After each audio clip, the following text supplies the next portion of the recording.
জান্নানি জানেরা, বুবুরা, খালারা, ভয়ে কেউ ফাঁকায় বের হতো না। এ নজনেরা, যুবকেরা, মুরব্বিয়ানে গনেরা, তাদের ভিতরে একটাই চিন্তা, আলেমেরা আসে, হুজুরেরা আসে, বেয়াদবি করা যাবে না। তারা সকলে ঘরে ঢুকে থাকতো। বাবা, আজকে জলসা মাহফিল হচ্ছে, ঘরের মেয়েদের কম্পিটিশন লেগে গিয়েছে, কে কত কালারিং ড্রেস পরে ফাঁকায় ঘোরা যায়। কথা বলছেন না, কোনো কিছু তৈরি করে বলছি নাকি? ঘরের মেয়েদের ভিতরে এখন প্রতিযোগিতা হচ্ছে, কে কত আলখেল্লা ড্রেস পরে আজকে বাজার মাত করা যায়। কথাটা ঠিক না বলছেন? বলে আগেকার মা বোনেরা, আমাদের ঘরের মেয়েরা জলসা মাহফিল হলে দাদি, নানি, খালা, ফুপিরা ভয়ে ফাঁকায় বেরোতো না। এখন কম্পিটিশন চলছে, কে কত দেখাতে পারিস। এ রাজনেরা, মুরব্বিয়ানে গনেরা, পর্দানা সিনা মা বোনেরা, আলোচনা ভুল ব্যাখ্যা করবেন না। আল্লাহ নবী দো জানের বাদশাহ হাবিবুল্লাহ নবী জনাবে মুহাম্মদুর রাসূলুল্লাহ সাল্লাল্লাহু আলাইহি ওয়াসাল্লাম পাক জবানে জানিয়ে দিলেন, ক্বালা রাসূলুল্লাহ সাল্লাল্লাহু আলাইহি ওয়াসাল্লাম, আল হায়া শুবাতুন মিনাল ঈমান, লজ্জা হলো ঈমানের একটি শাখা।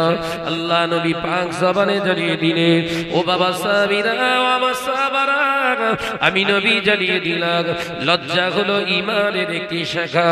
এমন একটা দিন আসবে, সময় আসবে, যেদিন দেখতে পাওয়া যাবে আমার উম্মত উম্মতির ভিতরে লজ্জা থাকবে না, নারী পুরুষে অবাধ মেলামেশা করবে। ও আমার সাহাবারা, ওই সময় আল্লাহর গজব নাযিল হয়ে যাবে, কঠিন কঠিন বিমার হবে, কঠিন কঠিন বিমার আল্লাহ পাঠিয়ে দেবে। মানুষের ভিতরে যখন লজ্জা শর্মিন্দা হায়া থাকবে না, আমার আল্লাহ তাআলা কঠিন কঠিন বিমার দেবে, এমন বিমার দেবে জীবনে কোনোদিন তারা নাম শোনে নাই। এখন সব নতুন নতুন সব রোগের নাম আসছে, শুনেছেন জীবনে? সব মুরব্বীরা বলে ম্যালেরিয়া, ডেঙ্গু ছিল আগে। মানুষ বাগানে পড়ে ঘুমিয়েছে, মশা কামড়েছে, কিছুই হয়নি। কথা বলছেন না কেন? এখন সরকারি ভাবে সব সিটিতে, বিশেষ করে আপনার ওই মিউনিসিপ্যালিটি এলাকায়, যে সমস্ত আপনার ওই পৌরসভা এলাকায় দেখবেন বেশি অংশ সব ওই মেশিন দিয়ে ধোয়া মারছে, সব মশা তাড়ানো।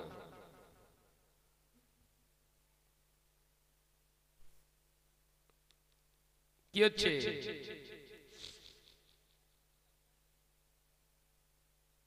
এই কারা নসিহত করছে, কারা ধরে লিয়ে দেখি,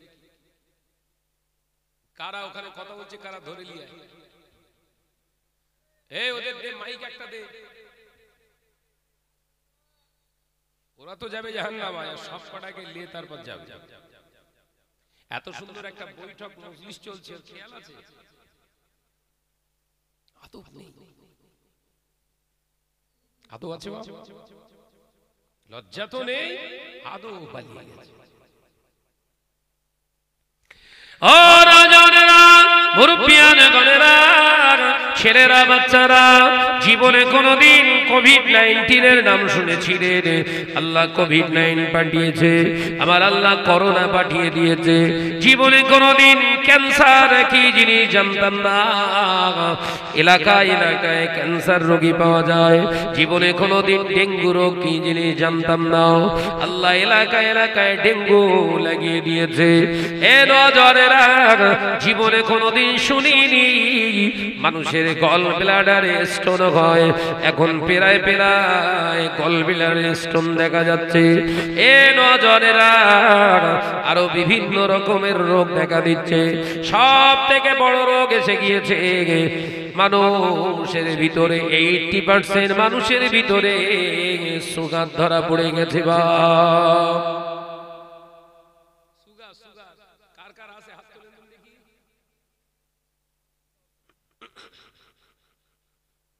সুগার আছে?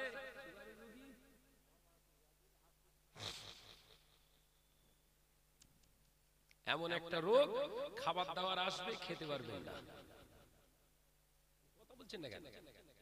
এমন একটা কঠিন বিমার যে আপনার খাবারটাই ছাড়তে হবে, কিছু করার নেই। আর আমরা ছোটবেলায় দেখেছি এমন এমন ব্যক্তি বাজি লাগিয়ে 1.5-2 কেজি জিলিপি এক জায়গায় বসে খাচ্ছে। দেখেছেন এরকম? আমার নিজের চোখে দেখা। 1.5-2 কেজি মিষ্টি একজনা বসে 56টা রসগোল্লা কপ কপ করে খেয়ে নিল। আর আল্লাহ এমন মুগুর মেরে দিয়েছে আমাদের সামনে 2 পিস এনেছে, উই দেখি সুগার বাড়ছে, খায় নেব না, উই দেখি সুগার বাড়ছে। কারণটা কি? অন্যায় রাহাজানি করেছি। দুনিয়ার জমিনে এমন পাপ নাই যে পাপটা আমার দ্বারা হয় না, আপনার দ্বারা হয় না।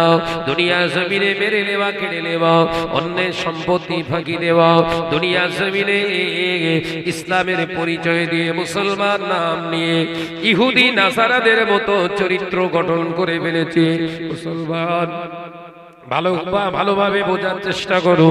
আল্লাহ নবী পাক জবানে জানিয়ে দিলেন, ও বাবা সাহাবীরা, আমি রাসূলুল্লাহকে সাল্লাল্লাহু আলাইহি ওয়াসাল্লাম তোমাদের জানিয়ে দিয়ে গেলাম, এমন একটা দিন আসবে, সময় আসবে, দেখতে পাওয়া যাবে মুসলমান নামাজ পড়বে, রোজা করবে, হজ করবে, যাকাত দেবে, বড় বড় মসজিদ বানাবে, নকশাওয়ালা মসজিদ বানাবে, মুসলমান আলেম হবে, মুসলমানদের ভিতরে কারি হবে, ভালো কোরআন তেলাওয়াতকারী পাওয়া যাবে। মুসলমানেরা শুনে রেখে দাও, জেনে রেখে দাও, আল্লাহ নবী জানিয়ে দিলেন দাড়িওয়ালা টুপিওয়ালা পাওয়া যাবে, হাজি পাওয়া যাবে, মসজিদ ভর্তি মুসল্লি পাওয়া যাবে, ওই মুসল্লিদের ভিতরে ঈমানদার খুঁজে পাওয়া যাবে না।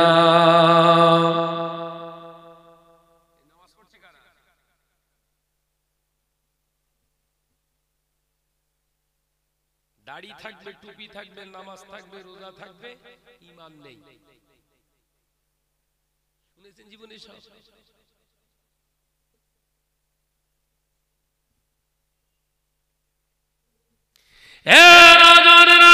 আল্লাহ নবী সাহাবীরা প্রশ্ন করলেন, ইয়া রাসূলুল্লাহ, ইয়া হাবিবাল্লাহ, হুজুর কারণটা কি? আল্লাহ নবী বললেন দুটি কারণ।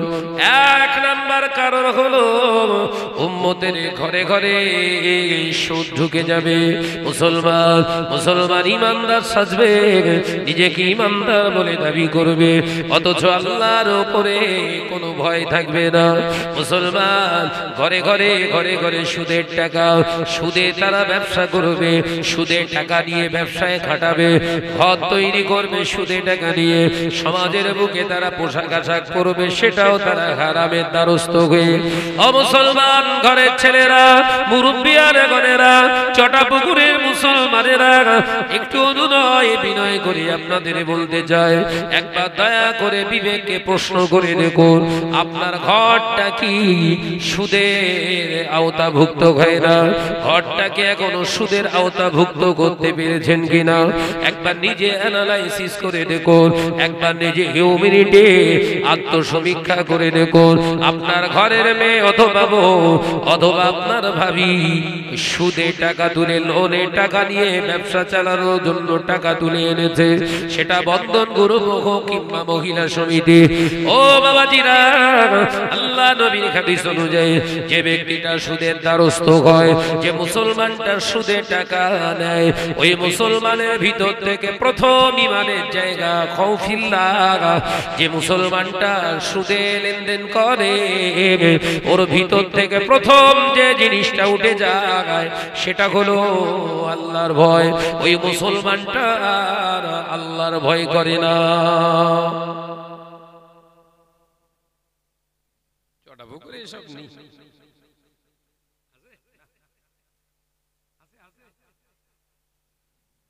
এই তো কবুল হয়ে গেছে, কি ওয়াজ করবো? হ্যাঁ ভাই,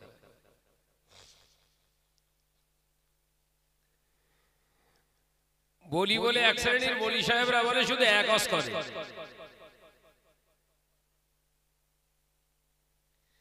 দুরকম কি ওয়াজ করবো তুমি বলো? কাহিনী শোনাবো না সমাজে ফিতনা ছড়াবো? কোনটা? সমাজের মানুষ বিপদগ্রস্ত, তাদের বাঁচানোর জন্য নসিহত করবো। সেই নসিহত করতে গেলে একই ওয়াজ করতে হবে, কিছু করার নেই। কথা ঠিক না বুঝলে? আমি শাহাদাত যখন একটা টপিকসের উপরে আলোচনা করি, অ্যাক্সিডেন্ট মৌলী সাহেব বলে ও কোরআন হাদিসের আর অন্য কিছু ঠিক এরকম করে, ও কোরআন হাদিসের আর কিছু জানে না তো।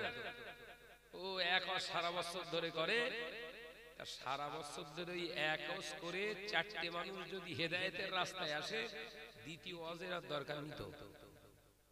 কথা ঠিক না বুঝলে? তুই যে হাজার রকমের ওয়াজ করেছিস, ওই তোর ওয়াজ শুনে যদি একটা মানুষও না ফেরে, তা তোর কবরে বাস পড়বে তো। মানুষের ভিতরে যদি দ্বন্দ্ব তৈরি হয় তোর ওয়াজ শুনে, একই সিলসিলা থেকে যদি ভাগ বাটোয়ারা শুরু হয়, একই সিলসিলার মানুষ যদি গাল খিস্তি একে অপরের দেয় তোর ওয়াজের কারণে, তুই ওয়াজ করিস সমাজে ফিতনা ছড়িয়েছিস। কথা ঠিক না বুঝতে বলে?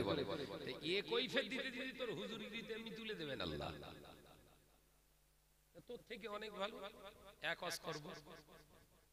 কথা ঠিক না বুঝতে বলে? এক ওয়াজ করার কারণে মাঝে মাঝে ফোনে কিছু মানুষ ফোন করে বলে, ভাইজান আপনার এই ওয়াজ নসিহত শুনে হারাম ছেড়ে দিয়ে এখন নামাজি পাবন্দি হয়েছে, আল্লাহ করেছে। আমার গোটা ফ্যামিলি এখন নামাজের পাবন্দি। শুনে তৃপ্তি হয়, আল্লাহ শুকর করি। কই তোরে বলেছে কোনোদিন? বলবে না। কারণ তোর যারা ভক্ত সব ফিতনার এক নম্বর সব গুরু তৈরি হয়ে গেছে। সমাজ কি করে ফিতনা ছড়াবো এই চিন্তা মাথার ভিতরে ভো ভো ভো করে কথাবার্তা বলবে, একটু হিসাব নিকাশ করে বলবে। 2019 সাল দুপুরবেলা বাড়িতে ঘুমিয়ে রয়েছি, জোহরের নামাজ আদায় করে খাওয়া দাওয়া করে একটু ঘুমাচ্ছি, রেস্ট নিচ্ছি। একজন নওজোয়ান ছেলে এসে ফোন করে ডাকছে, ভাইজান নিচে আসেন একবার। কেন? বিরাট দরকার। নিচে আসলাম, বলে ভাইজান এই ছেলেটা হিন্দু, আপনার ওয়াজ ফলো করেছে সারা বছর, এর এখন ডিসিশন আপনার হাতে, ঈমানের কলেমা পড়ে মুসলমান হবে।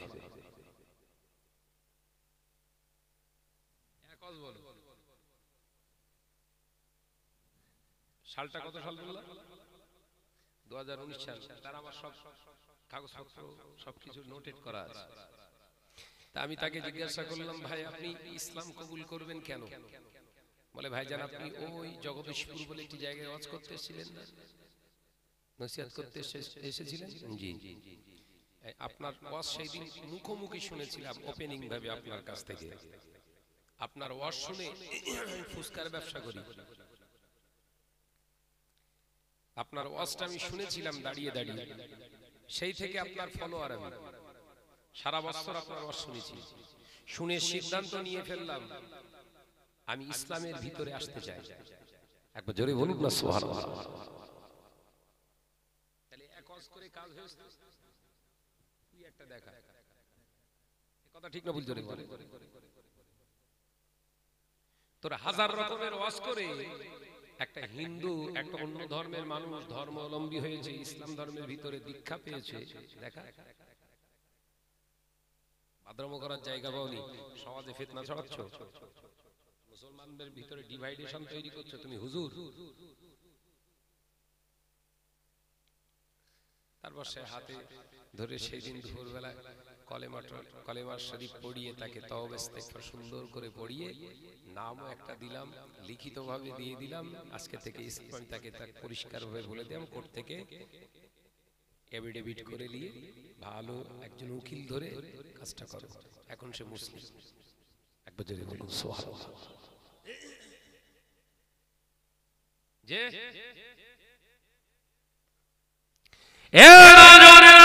যুবকেরা, ছেলেরা, বাচ্চারা, পর্দানাশীরা, মা বোনেরা, আল্লাহ নবী দোজানের বাদশা হাবিবুল্লাহ নবী জনাবে মুহাম্মদুর রাসূলুল্লাহ সাল্লাল্লাহু আলাইহি ওয়াসাল্লাম 12 থেকে 13 বছর ধরে একই দাওয়াত দিয়েছিলেন। মান ক্বালা লা ইলাহা ইল্লাল্লাহ ফাদখালাল জান্নাহ ওয়া মা সাবারা। আমি নবী জানিয়ে দিলাম আরবের মানুষের কাছে আল্লাহ নবী পাক জবানে জানিয়েছিলেন মান ক্বালা লা ইলাহা ইল্লাল্লাহ দাখালাল জান্নাহ। ও আরবের মানুষেরা, আমি তোমাদের মুহাম্মদ সাল্লাল্লাহু আলাইহি ওয়াসাল্লাম তোমাদেরকে জানিয়ে দিচ্ছি, তোমরা যদি একবার জবান দিয়ে কলেমা পড়ে নাও, নেই কোনো মাবুদ আল্লাহ ছাড়া, আমি নবী মুহাম্মদ রাসূলুল্লাহ সাল্লাল্লাহু আলাইহি ওয়াসাল্লাম তোমাদেরকে বলে দিচ্ছি দাখালাল জান্নাহ, আল্লাহ দয়ার জান্নাতি হয়ে যাবে। তোমরা যদি একবার জবান দিয়ে কলেমা পড়ে নাও, নেই কোনো মাবুদ আল্লাহ ছাড়া, আমি মুহাম্মদ সাল্লাল্লাহু আলাইহি ওয়াসাল্লাম পাক জবানে জানিয়ে দিলাম তোমরা জান্নাতে যাবে। আল্লাহ নবীর একই দাওয়াত ছিল একটানা 13 বছর। একবার জোরে বলুন না।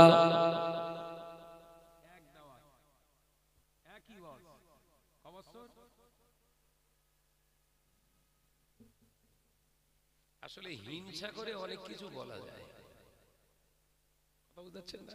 কাক ডাকে আর কোকিলও ডাকে। কাক দেখতেও কালো, কোকিল দেখতেও কালো। একজনের ডাক শোনার জন্য মানুষ পাগল হয়ে থাকে, কোকিল কবে ডাকবে। আর একজনের সকালবেলা ডাকতে দেখলেই ঝেঁটা মারে।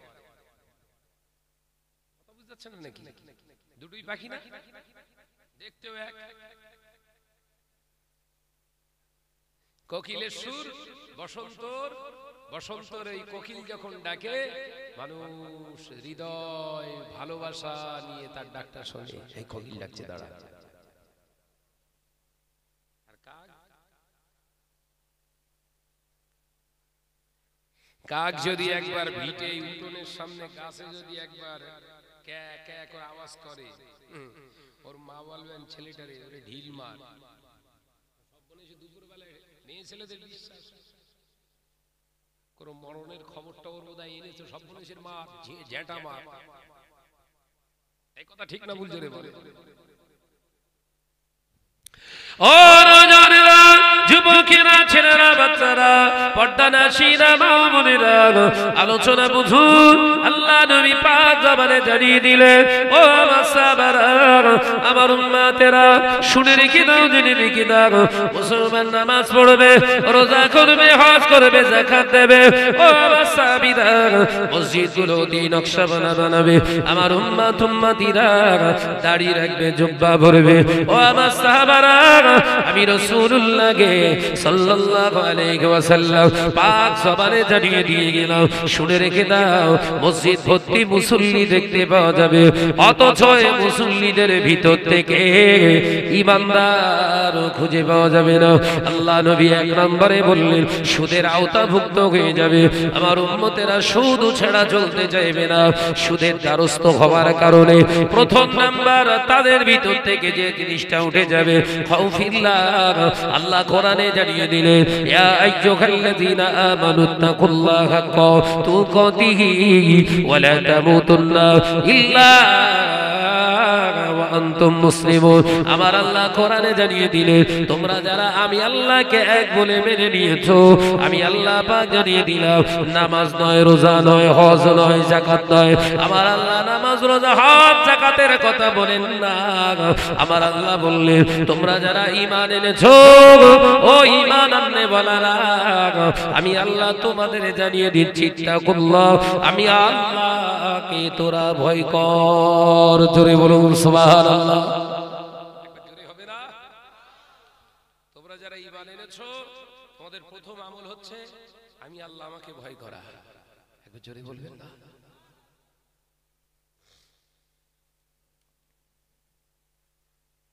আল্লাহ রুখলেন না, এরপরে বললেন হাক্কাতু কতিহি, হাক্কাতু কতিহি, ওরে আমার বান্দা ভয় শুধু করলে হবে না, আমি আল্লাহকে ভয় করার মতো করো। ভয়টা করার মতো করলে তুই জবান দিয়ে মিথ্যে কথা বলতে পারবি না। ভয়টা করার মতো করলে তুই সুদের টাকা খেতে পারবি না। ভয়টা করার মতো করলে জীবনে কারুর নামে অপমান দিতে পারবি না, মিথ্যা তহমত দিতে পারবি না। ভয়টা করার মতো করলে শোনা কথার উপরে কারুর উপরে দোষারোপ করতে পারবি না। আমি আল্লাহ আমাকে ভয়টা করার মতো করলে সুদখোরের সঙ্গে তোর বন্ধুত্ব বাড়াতে পারবি না। আমি আল্লাহ আমাকে তোরা ভয় করার মতো করলে গভীর রজনীতে বেগানা নারীর সঙ্গে ফোনে চ্যাটিং করতে পারবি না, মেসেজ করতে পারবি না। আমি আল্লাহকে তোরা ভয় করলে জীবনে কোনোদিন জিনা ব্যভিচারে লিপ্ত হতে পারবি না। আমি আল্লাহ আমাকে তোরা ভয় করলে পরের সম্পত্তি দখল করতে পারবি না। আমি আল্লাহ আমাকে তোরা ভয় করলে রমজানে রোজা না রেখে জন্মের মতো খেতে পারবি না। আমি আল্লাহ আমাকে ভয় করলে বান্দা গরিবের সম্পদগুলো আত্মসাৎ করতে পারবি না। আমি আল্লাহ আমাকে তোরা ভয় করলে বান্দা দুনিয়ার জমিনে অন্যায়ভাবে কারোর উপরে জুলুম করতে পারবি না। ওই জন্য আমি আল্লাহ বলছি বান্দারে ঈমান আনার পরে প্রথম আমল হলো আমাকে ভয় করা। আমার ভয়টা যদি করার মতো করি, মসজিদ থেকে যখন আজানের আওয়াজ আসবে আল্লাহু আকবার আল্লাহু আকবার, এই আজানের ধ্বনি কানে আসার সাথে সাথে পাগলের মতো নামাজ পড়ার জন্য তৈরি হয়ে যাবি।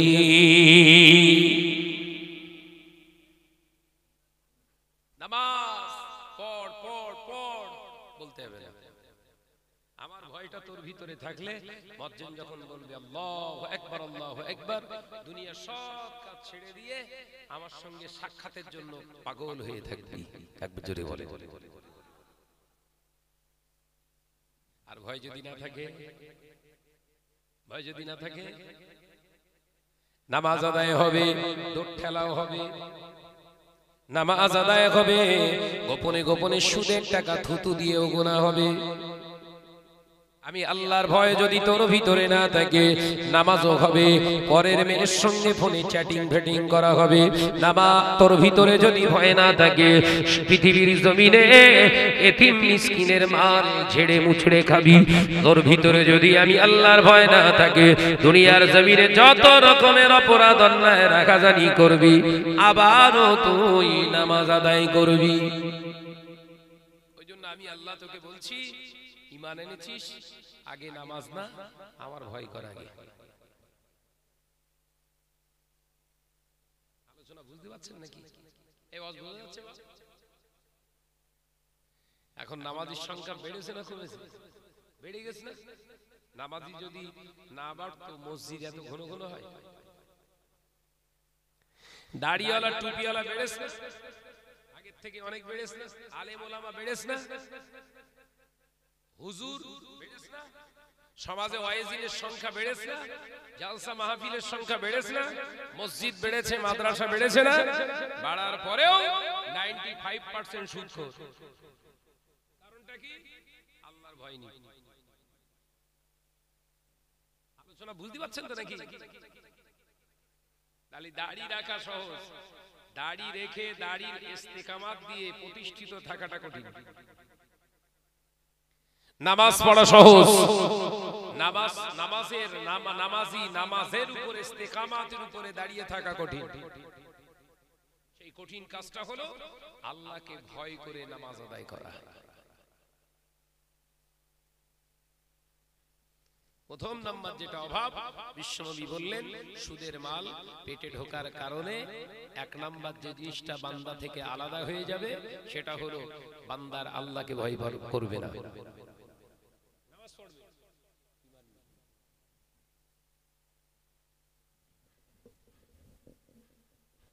এই সিমটম গুলো এবার অনুধাবন করতে পারছেন তো? বুঝতে পারছেন তো নাকি? 5 ওয়াক্ত নামাজ পড়ি, বউ নামাজ পড়ে না। আল্লাহর ভয় আছে আমার? আল্লাহর ভয় থাকলে কি হবে? বিবি যদি নামাজ না পড়ো তোমার হাতের খাবো না। আমার আলোচনা বুঝতে পারছেন না ভাইরা? বাবাজিরা বুঝতে পারছেন? আমি আল্লাহকে ভয় করি, নামাজ পড়ি, আল্লাহর ভয়ে ভীতম্বিত হয়ে আমি যদি নামাজি হই, ওই বেনামাজি বিবির পাশে আমি শুতে পারবো না। এরকম ভয়টা আছে না? শেষ কথা বলছেন, সব টেনশনে পড়ে গেছে বোধহয়। এই শীতকাল আবার বিবিলে কথা বলতেছে তো সর্বনাশ হবেন সব।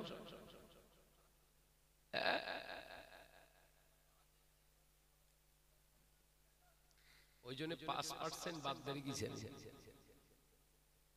বাদ দিয়ে রেখে কথা বলি আর, কারণ ওই 5টা যদি না থাকতো এতক্ষণ এরকম রুটি উল্টানো করে দিত আল্লাহ। কথা বুঝতে পারছেন না নাকি? ওই 5টা যদি না থাকতো কি করতো? রুটি ছাকে যারা সেকে দিত।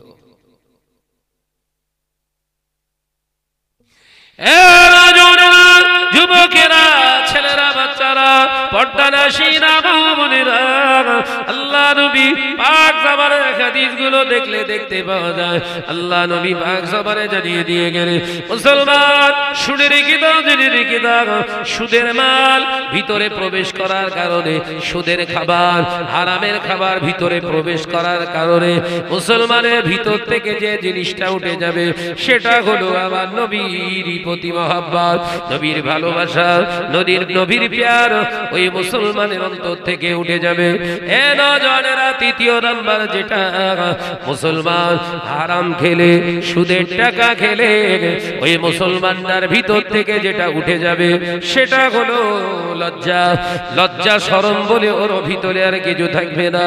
ও আমার নজনেরা, মুরব্বিয়ানগণেরা, আলোচনা উপলব্ধি করুন আমার সোনার মালিকেরা, পর্দানাশীনা মা ও বোনেরা, যদি আপনার লজ্জা না থেকে থাকে, যদি আপনার আল্লাহর ভয় না থেকে থাকে, যদি রাসূলুল্লাহর মহব্বত অন্তরে যদি না থেকে থাকে, জানবেন নিঃসন্দেহে আপনার শরীরের ভিতরে হারামের খোরাক ঢুকেছে।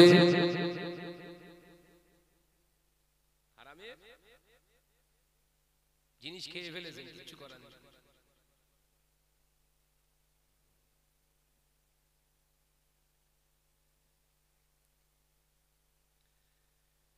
যদি আপনার ভিতরে আল্লাহর ভয়, রাসূলের মহব্বত এবং লজ্জা, হায়া যদি আপনার ভিতরে কাজ না করে, ফিল যদি না করেন, অনুভব যদি না করতে পারেন, জানবেন নিঃসন্দেহে চোখ বন্ধ করে বলা যায় আপনি একজন সুন্দরভাবে হারাম হজম করেনি বলা মুসলমান। হারাম খেয়ে ফেলেছে।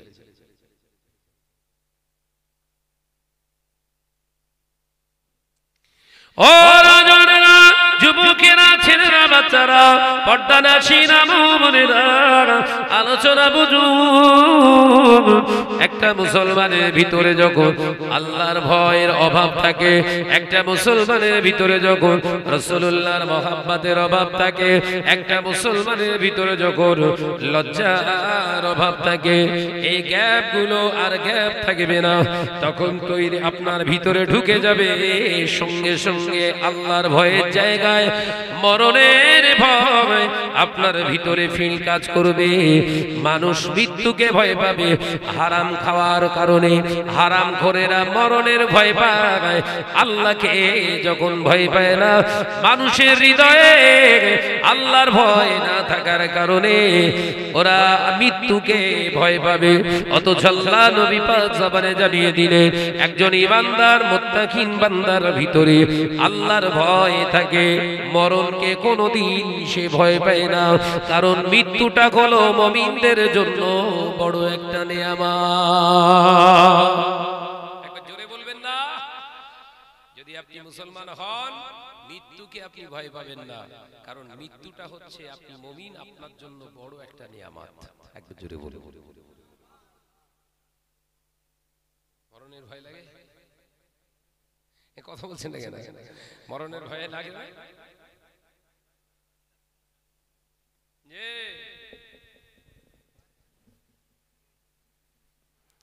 মরণের ভয় এখন মুসলমানের ভিতরে কাজ করছে, আল্লাহর ভয় নেই। জাহান্নামের ভয় মুসলমানের আর কাজ করছে না, সমাজের ভয় কাজ করছে। যে মুসলমানটা বিশ্বাস করবে জাহান্নামের আযাব, ওই মুসলমানটা কিন্তু ওই বাজারে আর ঘুরবে না।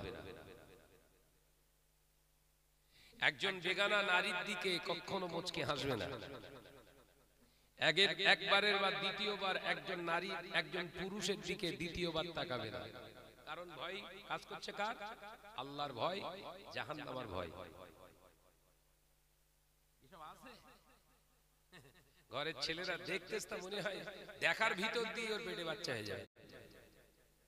লজ্জার কথা বলছি, মাইন্ডে নেবে। এত খারাপ দৃষ্টিতে তাকাচ্ছে যেন ও এমনি বাচ্চা হবে, কিচ্ছু করে না। কুকুর বোধহয় এরকম দেখে না।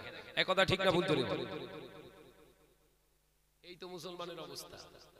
এরপরেও মরে গেলে আমরা হুজুররা পড়বো, সবাই বলুন বিসমিল্লাহি ওয়া বিল্লাহি ওয়া ফি সাবিলিল্লাহি ওয়া আলা মিল্লাতি রাসূলিল্লাহ। চরিত্র কুকুরের মতো, ওয়া আলা মিল্লাতি রাসূলিল্লাহ। কুকুর বোধহয় এরকম চরিত্র নিয়ে ঘুরতো না। কুকুরের একটা সিজন আছে, এক একটা সময় যৌবন যৌন ক্ষুধা মিটানোর জন্য আল্লাহ একটা সময়কাল দিয়েছে, ভাদ্র আশ্বিন কার্তিক, এই 3 মাস। কুকুর জানেন তো নাকি? হ্যাঁ, দেখবেন এই 3 মাস ওরা ফিল করে যৌন ক্ষুধা, বাকি 9 মাস ওদের ভিতরে সব ফিল থাকে না। কুকুর এই আশরাফুল মখলুকাত, জলসা খলি কুকুরের চরিত্র চলে আসে। এই আজকে বিরাট ভিড় হয়ে গেল, চল কথা বলছেন না কেন? 12 মাস যদি জলসা হয়, 12 মাসই কুকুরের চরিত্র হলে বাজারে ঘুরতেছে। শাহনাজ বলে, শাহনাজ বিরাট উল্টো পাল্টা বলছে, বিরাট উল্টো পাল্টা বলছে। জানিস কেন উল্টো পাল্টা বলবে? বলি সাহেব, আজকে এত সুন্দর ফুল দিয়ে সাজিয়ে এত সুন্দর তৈরি করে মাহফিলে বাজারে ঘোরার জন্য? তোর জলসাতে যদি আসতেই হয়, বাড়ি থেকে নিয়ত করেছিস চটা পুকুরে জলসায় যাচ্ছি, কেন কুকুরের মতো বাজারে ঘুরবি? তোর বসার জায়গা এটা, কথা বলছেন না কেন? এলাকার আপনাদের জামাই রয়েছে, জামাই কুটুম, জামাইয়ের বোন, জামাইয়ের ভাই, শালা, সম্বন্ধী, ভৌত বোন, খালাতো বোন, এ বোন সে বোন, জম্মের সব দাওয়াত দিয়ে 8-10 কেজি গরুর গোশ জম্মের ভোনা করে জম্মের খাওয়ালে এসে মজলিসে বসলো না। ওই যা খেদমতগারি করেছো, ওই যা ধুনোছো, ওই আপ্যায়ন করেছো, ওই খেয়ে যদি ওই বাজারে পরের মেয়ের দিকে টোন কাটে, ও ওনার ভাগিদার আপনাকে নিতে হবে। কথা বুঝতে পারছেন না? ডেকে শাল পলগাদায় লাগিয়েছো তুমি। জলসা এখন প্রত্যেকটা গ্রামে হয়, কথা ঠিক না ভুল জোরে বলে? এখন পাড়ায় পাড়ায় হয়। ওরে দাওয়াত দিতে গেলি কেন? ওর ওখানে যখন হবে ও নিজে শুনবেন, তোর এখানে হচ্ছে তুই শোন। ও ডেকে শাল পলগাদায় মানে তোর এলাকা সব পায়খানা করে শেষ করে ফেলবে। কথা বুঝতে পারছেন না নাকি? গোদা বাংলায় বলছি, অসুবিধা হচ্ছে?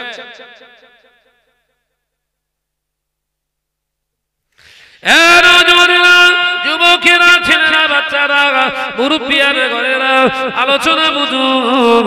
আল্লাহ নবীর কলিজার সাহাবীরা, আল্লাহ নবীর কলিজার সাহাবীরা রাসূল পাক সাল্লাল্লাহু আলাইহি ওয়াসাল্লামের জামানায় তাদের জীবন আদর্শটা কেমন ছিল?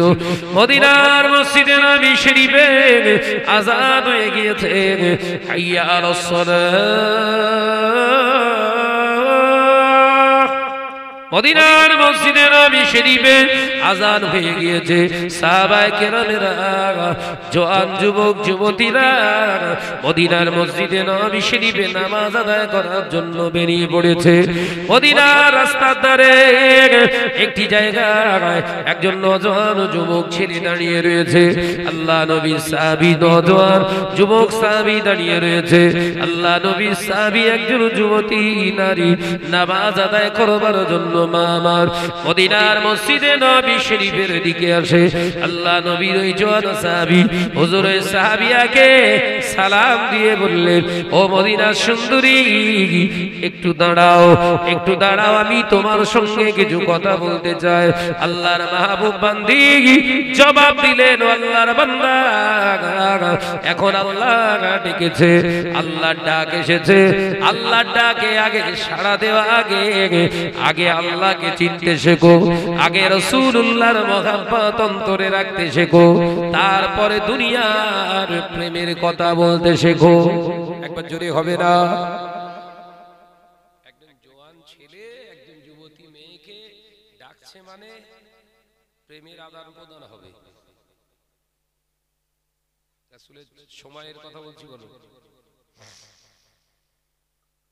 কিতাবের ভিতরে এসেছে ওই যুবতী মেয়েটার যখন ওই জওয়ান সাহাবীটা ডেকেছে, সাহাবী হুজুরকে উত্তর দিচ্ছে, ওই সাহাবিয়া মহিলা, আগে আল্লাহ এবং রাসূলকে চিনতে শেখো, আল্লাহ এবং রাসূলের ডাকে আগে সাড়া দিতে শেখো, তারপরে প্রেমের কথা ভাবা যাবে।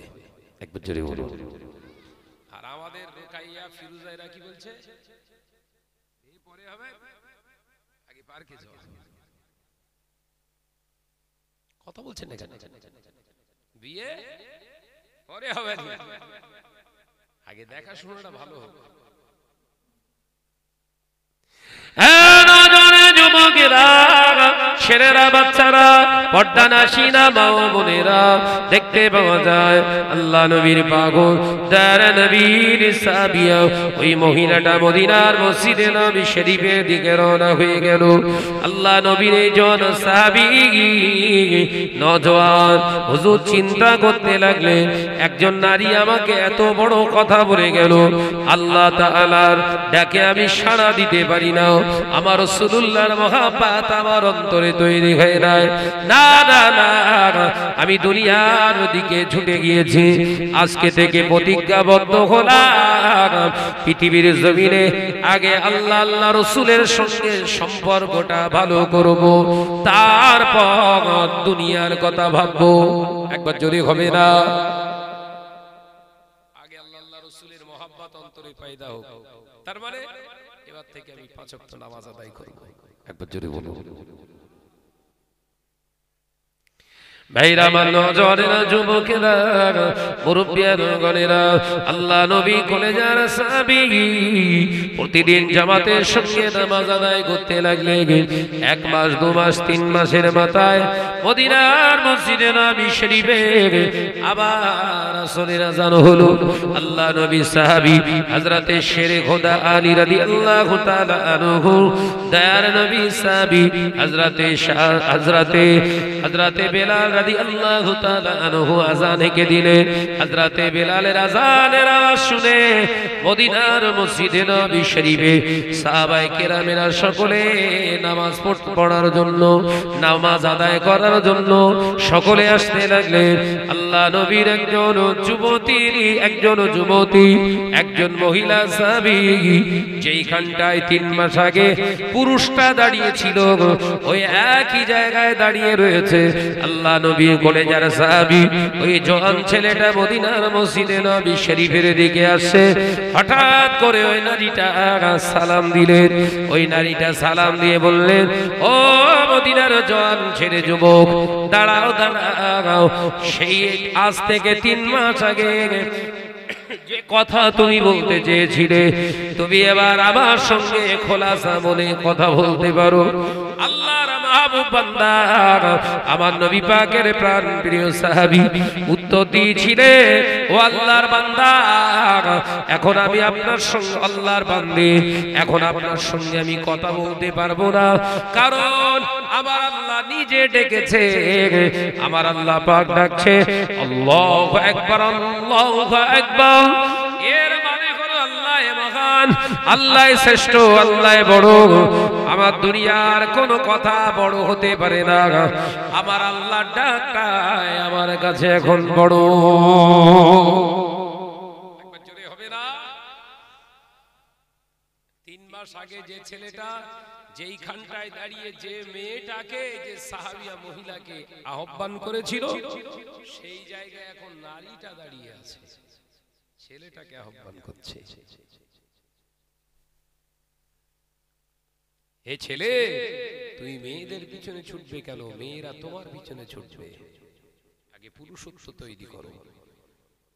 সুন্দর দেখতে বডির ফিগার ভালো হলে পুরুষ হওয়া যায় না। যৌন শক্তি কাছে থাকলে পুরুষ হওয়া যায় না। পুরুষ হতে গেলে যৌন শক্তি, দৈহিক শক্তি, পাশাপাশি কর্মদক্ষতা, পাশাপাশি আপনার পুরুষত্ব টিকিয়ে রাখতে গেলে যে কনফিডেন্সশীল একটা জায়গা, আল্লাহর উপরে ভরসা করে থাকতে হয়, সেটা তোমার আছে? মনে করেছো বিশাল ফিগার বডি ফডি বানিয়ে ফেলিস মানে আমার মতো মহাপুরুষ আর কেউ নেই। মহাপুরুষ মহাপুরুষ হতে না হতে বিয়ে করে ফেললে, প্রেম সাক্ষাৎ এটা সেটা করলে, করার পরে বিয়ে করার পরে শেষ পরিণত কি হচ্ছে?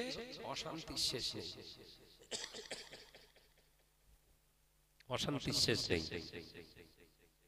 এর কারণ অন্য কিছু নয়, পুরুষ হয়ে যে কাজটা করার দরকার ছিল সেটা করোনি তুমি।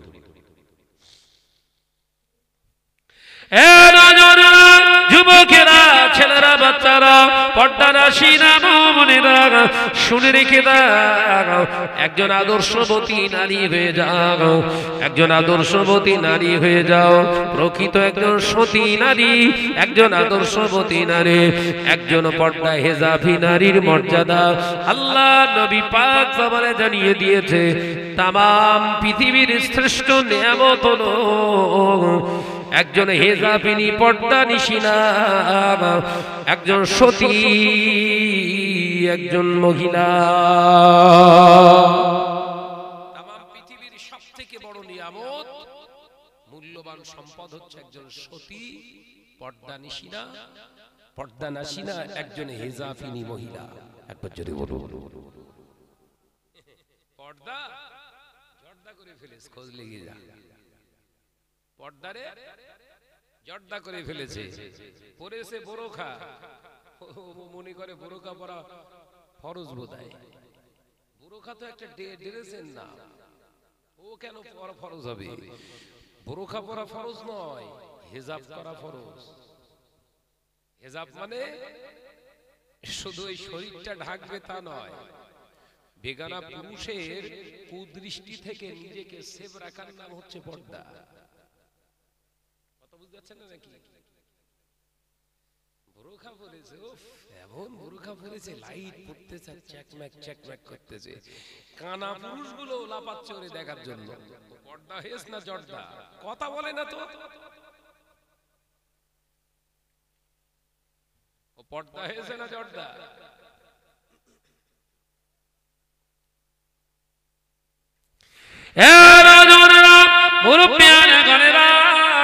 ছেলেরা, বাচ্চারা, আল্লাহ নবী কলেজার সাহাবী, ওই মহিলাটা যখন এই কথা বলেছিলেন, আল্লাহ রাসূলের সাহাবী উত্তর দিয়েছিলেন, ও মদিনার সুন্দরী, মদিনার রমণী, শুনে রেখে দাও, এখন আল্লাহ রাসূলকে আমি চিনতে পেরেছি, আল্লাহ রাসূলকে আমি জানতে পেরেছি। এখন আমার দুনিয়ার প্রতি ভালোবাসার খুব নেই, আমার ভালোবাসা মহাব্বত, আমার ভয়, আমার সব কিছু আমার আল্লাহ রাসূলের জন্য। একবার জোরে হবে না? প্রেমে প্রত্যাখ্যান, প্রেমে প্রত্যাখ্যান।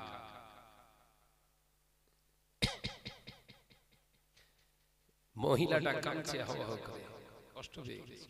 যে ছেলেটা 3 মাস আগে আমার জন্য দাঁড়িয়েছিল, এখন সেই ছেলেটার জন্য আমি দাঁড়িয়ে রয়েছি, আমার পাত্তা দিচ্ছে না।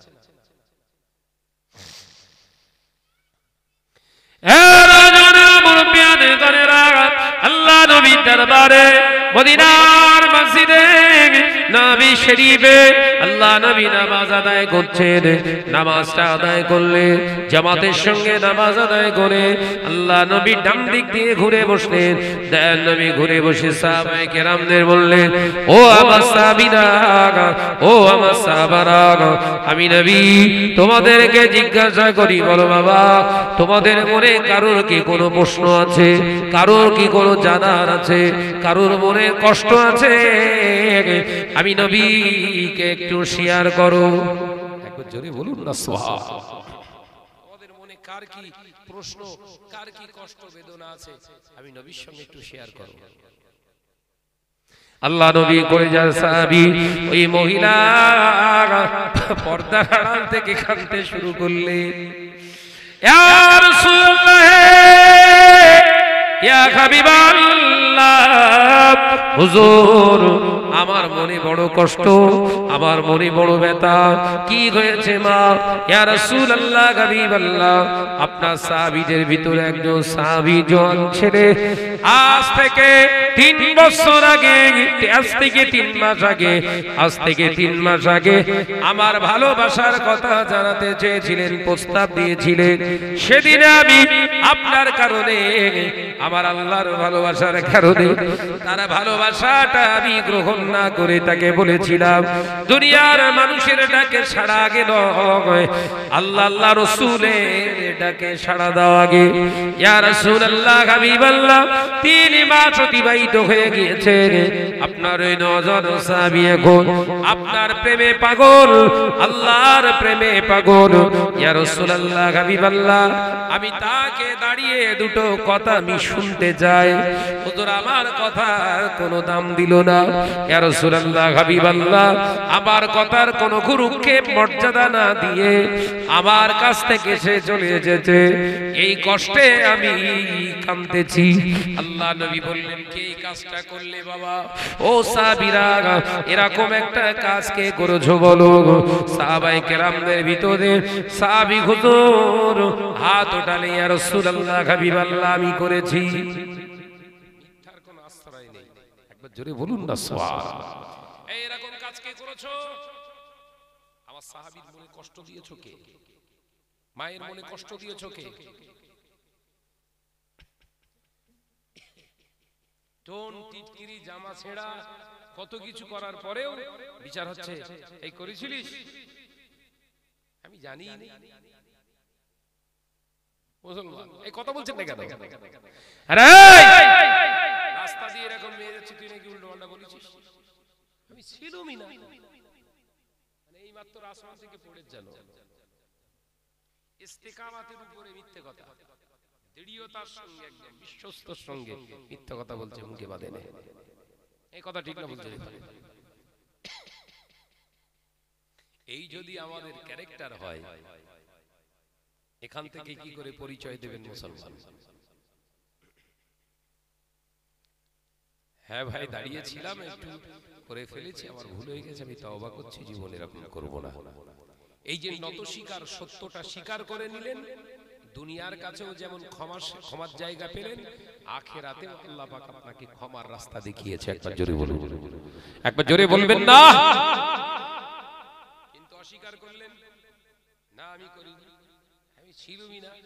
কটা মিথ্যে কথা বলতে হচ্ছে? এক একটা মিথ্যে কথা বলার কারণে 10,000 বছর করে জাহান্নাম। কত বছর? একটা মিথ্যার শাস্তি হলো 10,000 বছর জাহান্নাম। ওই অন্যায় কাজটা করেছেন, হারাম কাজটা করেছেন, তার জন্য আবার একটা কাবিরা গুনাহ, আবার 10,000 বছর জাহান্নাম। এই সত্য কথাটা বললে জাহান্নাম থাকতো? নাজাতের রাস্তা খোলা আছে। একবার জোরে বলুন সুবহানাল্লাহ। যে মুসলিম সমাজ এইভাবেই ক্ষতিগ্রস্ত হচ্ছে। একটু মহব্বতের সঙ্গে দরুদ আল্লাহুম্মা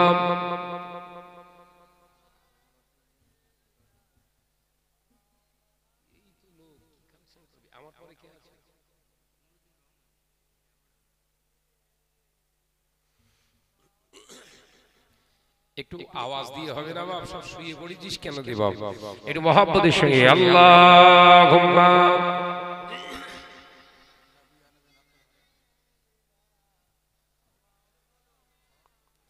একটু জোরে জোরে ওয়ালা আলি মাওলানা মুহাম্মদ নবী ইয়া নবী ইয়া নবী ইয়া নবী নবী ইয়া নবী ইয়া নবী ইয়া নবী নবী ইয়া নবী ইয়া নবী তোমার ওসিলায় জমিন পেলাম, তোমার ওসিলায় আসমান পেলাম। জোরে বলবেন না, সুবহানাল্লাহ, জোরে হবে না। তোমার ওসিলায় জমিন পেলাম, তোমার ওসিলায় আসমান পেলাম। নবী ইয়া নবী ইয়া নবী ইয়া নবী নবী ইয়া নবী ইয়া নবী আল্লাহুম্মা আলা সাইয়্যিদিনা মাওলানা মুহাম্মদ। একটু আওয়াজ দিয়ে পড়ো বাবা। ওয়ালা আলি সাইয়্যিদিনা মাওলানা মুহাম্মদ। তোমার ওসিলায় মানব গোলাম, তোমার ওসিলায় মুমিন গোলাম। সুবহানাল্লাহ, জোরে হলো না, নারে তাকবীর, নারে তাকবীর, নারে তাকবীর। তোমার ওসিলায় জমিন পেলাম, তোমার ওসিলায় আসমান পেলাম। তোমার ওসিলায় মানব গোলাম, তোমার ওসিলায় মুমিন গোলাম। সুবহানাল্লাহ, নবী ইয়া নবী ইয়া নবী ইয়া নবী নবী ইয়া নবী ইয়া নবী আল্লাহুম্মা আলা সাইয়্যিদিনা মাওলানা মুহাম্মদ। মাশাআল্লাহ, আরেকটু জোরে ওয়ালা আলি মাওলানা মুহাম্মদ। তোমার ওসিলায় মানব গোলাম, তোমার ওসিলায় মুমিন গোলাম। তোমার নূরের চেহারার মাঝে মুমিন মুমিনা শান্তি খোঁজে। নবী ইয়া নবী ইয়া নবী ইয়া নবী নবী ইয়া নবী ইয়া নবী খুশির হাওয়া লাগে মনে, যদি দেখা পায় নবী তোমারে ভুবনে। যদি বলবেন না, ছিললে হবে না। খুশির হাওয়া লাগে মনে, যদি দেখা পায় নবী তোমারে ভুবনে। তোমার নূরের চেহারার মাঝে মুমিন মুমিনা শান্তি খোঁজে। নবী ইয়া নবী ইয়া নবী ইয়া নবী নবী ইয়া নবী ইয়া নবী তোমার ওসিলায় জমিন পেলাম, তোমার ওসিলায় আসমান পেলাম। তোমার ওসিলায় মানব গোলাম, তোমার ওসিলায় মুমিন গোলাম। নবী ইয়া নবী ইয়া নবী ইয়া নবী নবী ইয়া নবী ইয়া নবী আল্লাহুম্মা আলা সাইয়্যিদিনা মাওলানা মুহাম্মদ। ওয়া আলা আলি মাওলানা মুহাম্মদ। আমার নজনেরা যুবকেরা আলোচনা আমি সংক্ষেপ করব। আল্লাহ নবী যখন শুনলেন সাহাবী হুজুরকে যখন দাঁড় করিয়ে দিয়ে জিজ্ঞাসা করলেন, আল্লাহ নবী সাহাবী টোটাল ইতিহাসটা বললেন। আল্লাহ নবী বললেন, সাহাবী রে, তুমি কি 3 মাস আগে আমার সাহাবীকে তুমি পছন্দ করতে? আইয়া রাসূলুল্লাহ করতাম। ও আমার সাহাবী রে, আমি নবী বলছি আমার জন্য, আমার আল্লাহর জন্য আজকে তার সঙ্গে কথা বলো না। আমার আল্লাহ চায়, আমি নবী চাই আজকে তার সঙ্গে তোমার সংসার তৈরি হোক। একবার জোরে হবে না? আল্লাহ রাসূল নিজে হাতে করে বিবাহ দিয়েছিলেন। একবার জোরে বলুন।